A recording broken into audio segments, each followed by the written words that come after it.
A nossa temporada de Futuros Visíveis hoje decola com Ney Paranaguá, um cara que está dedicado aí à tecnologia, que opera em vários cenários e ecossistemas.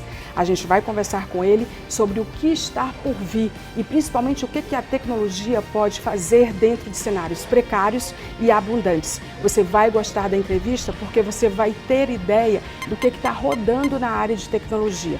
Vai ser uma aula? Uma viagem? Não sei. Você vai decidir. Não deixe de acompanhar.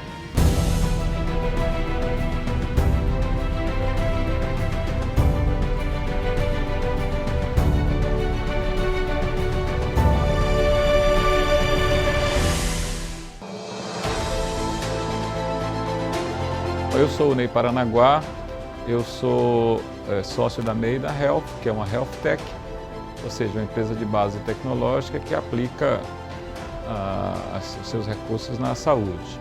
Também sou professor há muitos anos, já fazer 30 anos, no Instituto Federal do Piauí, onde eu procuro diminuir o meu gap geracional lá, entendendo como que os meus vínculos mais originais da minha geração, eles se distanciam daqueles dessa geração mais nova.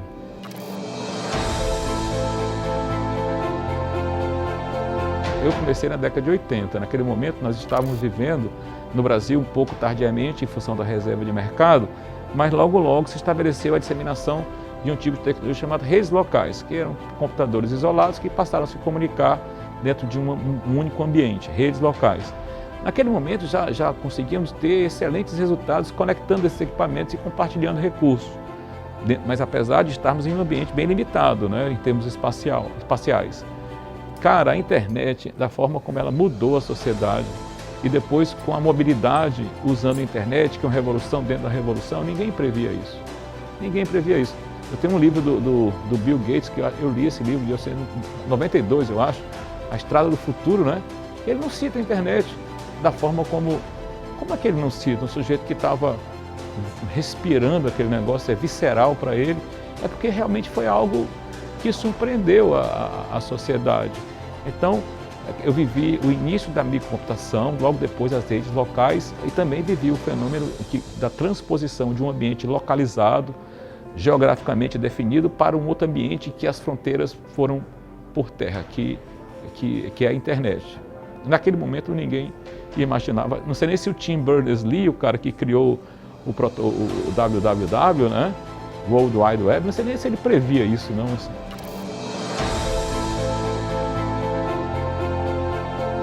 Eu vejo que a tecnologia ela veio para salvar o homem.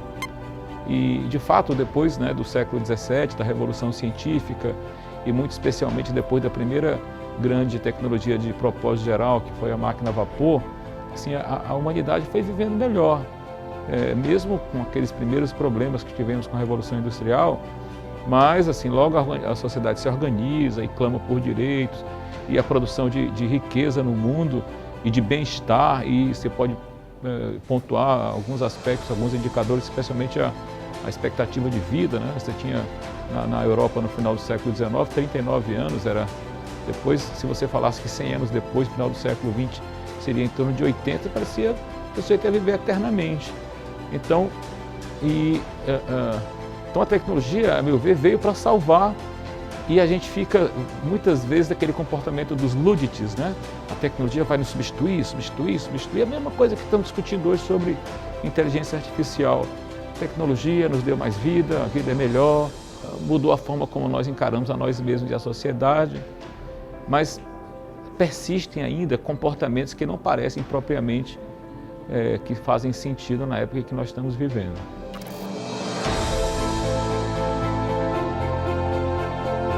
Eu gosto muito desse caldo cultural que é o Brasil. Assim, eu tenho um olhar otimista sobre o país, um olhar positivo sobre o país. Eu não faço coro daqueles que reclamam permanentemente, não.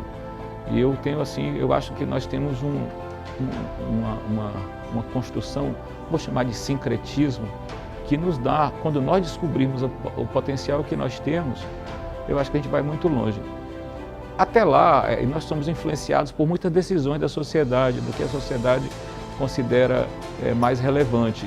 E no Brasil, talvez até pela situação histórica, pela história do país, nos últimos tempos nós temos nos concentrado muito na coisa das ciências humanas, ciências sociais, e que tem a sua, claro, importância fundamental, é o que define a nós todos como humanidade, sociedade, mas em alguns países da Europa, eles estão muito focados, né, no desenvolvimento de capacidades técnico-tecnológicas que nós aqui, por enquanto, estamos apenas absorvendo, nós estamos recepcionando, importando essas coisas todas, sendo que nós poderíamos estar também, de alguma maneira, tendo um certo protagonismo, e eu acho que deveria ser a partir dessa ênfase no processo da educação, né?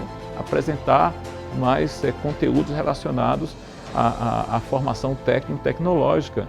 E, en passant, posso falar também que eu acredito que devamos também aproximar com maior franqueza o ambiente acadêmico do ambiente do mercado. Nós somos apartados do nosso país. Isso tem que estar junto, porque onde dá certo é junto. Então a gente precisa rever esse aspecto também, porque eu acho que no Brasil a gente vive vários séculos ao mesmo tempo, né? Essa é bem a herança, não é bem nem do século XX, é coisa para trás.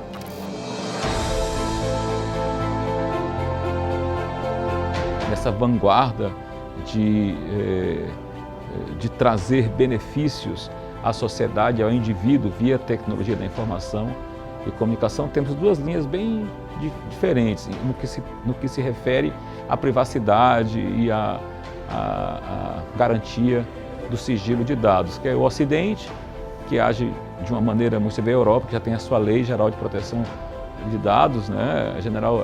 GDPR, eu acho, General Data Protection, né? Regulation. E no Brasil, a Lei Geral de Proteção de Dados, nos Estados Unidos não está isso muito definido, que existe uma influência grande desses grandes players mundiais de tecnologia. O Ocidente vê com muito cuidado esse aspecto de você não entrar na individualidade, no espaço privado do indivíduo. É um respeito à liberdade civil, isso é uma coisa de contratualismo, né? Liberdade e respeito. Em países, a China, por exemplo, que tem um enorme desenvolvimento quando se trata dessa Perception AI, dessa inteligência artificial que lhe identifica sem que você tenha que se manifestar através de um teclado, eles lá são mais assim condescendentes em relação a entrar dentro desse espaço. Então, acho que o mundo se comporta de maneira diferente. Eu acredito que nós, para vivermos sociedade, a gente tem que abrir um pouco mão dessa nossa liberdade natural, de sermos aqui exatamente aquilo que nós queremos ser, porque não dá para ser aquilo que naturalmente nós, do ponto de vista da natureza, a gente deseja ser, porque a gente tem que respeitar o espaço do outro que coabita com você e, portanto, tem que ver o meio termo. Para a sociedade funcionar melhor, eu acredito que... E a gente já faz isso, né? E hoje as pessoas fazem espontaneamente, porque eles vão lá numa rede social e contam a sua vida inteira lá, de manhã, de tarde, de noite, de madrugada. Quer dizer, então eu vejo que as pessoas, elas próprias estão abrindo mão disso. Precisamos verificar qual o trade-off, que preço nós vamos pagar em termos de bem-estar que possamos trazer para a sociedade por meio da aplicação de tecnologias.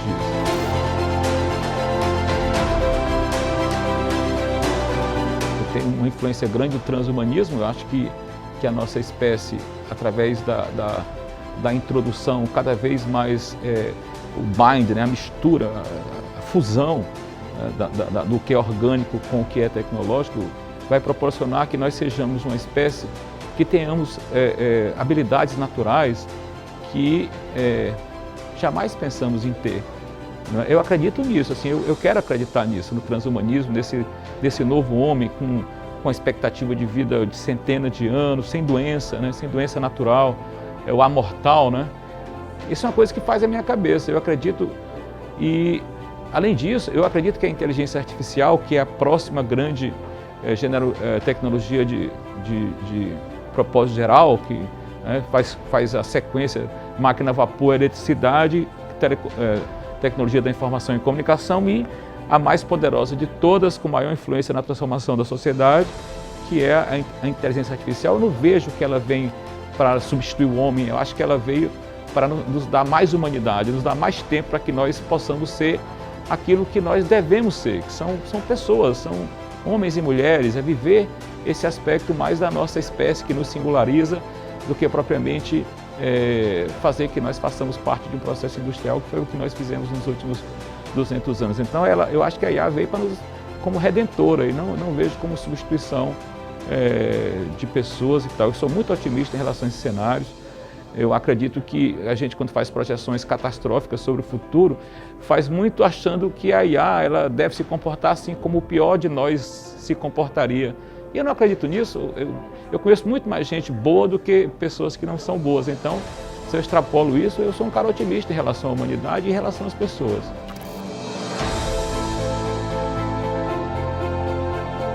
Quando você tem coisas soft economy, a soft economy não precisa de logística, ela existe integralmente, ubiquamente, ela está em todo lugar o tempo todo. Então, assim, como é que você compete com algo que está em todo lugar o tempo todo e não faz nenhum esforço especial para isso? É muito difícil. E quando você verifica, busca evidências da economia, por exemplo, as empresas trilionárias, acima de $1 trilhão, é uma marca espetacular, uma empresa, né? Eu estava lendo outro dia que em 97, quando o Jobs voltou para a Apple, ela valia $3 bilhões, 10% que valia a Siemens, que é a principal empresa alemã. Hoje a Apple sozinha vale mais que as 30 maiores empresas alemãs juntas. Então, se você pegar as 5 trilionárias, você tem uma só da economia antiga, que é a Aramco, que é a empresa de petróleo da Arábia Saudita. As outras 4 são empresas de base tecnológica, a Apple, Microsoft, Google e Amazon. Essas, poxa, isso quer dizer alguma coisa? Se isso não quer dizer alguma coisa, eu não sei bem o que poderia dizer. Então parece ser algo que é óbvio, mas o óbvio nunca é fácil de ser percebido. Ir para a soft economy parece uma coisa natural, embora nós tenhamos que fabricar coisas, é óbvio, mas talvez nós fabriquemos essas coisas de uma outra forma no futuro. Eu não acredito que a fartura, assim, ela lhe ofereça condições de você procurar alternativas de fazer as coisas serem melhores, né? Você precisa estar num cenário em que haja escassez para que você possa se desdobrar, assim, usar toda aquela sua energia racional, mas emocional também à sua disposição para que você encontre caminhos. Assim, eu acredito que a gente sempre a gente progride no inusitado, no difícil, no árido.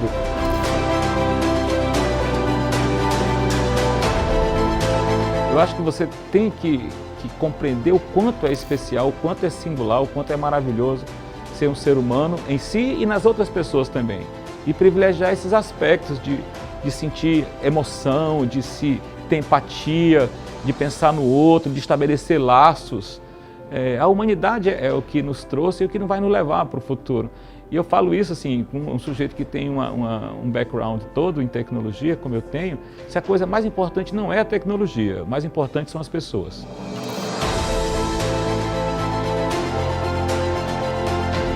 É o futuro que a gente vai construir. É o futuro que a gente vai construir. Talvez a gente não consiga divisar qual futuro, mas exatamente esse desenho claro e com os contornos bem definidos. Mas se pautado no senso de humanidade, eu não tenho nenhum tipo de receio em relação a ele.